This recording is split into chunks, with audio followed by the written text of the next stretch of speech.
ya. Oke, yang mana nih Mister Dwi karena itu masih baru ya. Oke, yang mana sebuah hula hoop tersebut akan dijadikan perumpamaan dari sebuah gua yang biasanya elang yang satu ini biasanya dia juga akan berburu di sekitaran gua untuk menangkap kelelawar kecil yang biasanya bergantungan tentunya. Mister Dwi mau ritual dulu atau bagaimana? Karena ini masih baru ya hula hoopnya. Oke, langsung saja kita panggilkan. Ini dia jenis elang bondol yang kita beri nama Eka. Luar biasa sekali, berhasil tentunya para pengunjung. Tepuk tangannya mana dulu dong.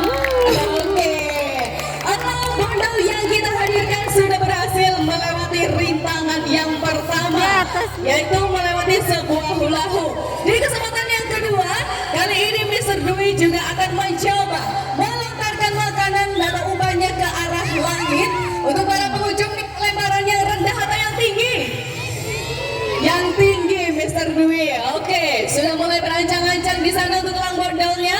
1, 2 dan luar biasa sekali. Tepat ya buat para pengunjung. Oke, kita coba pastinya di kesempatan yang kedua ini berhasil para pengunjung.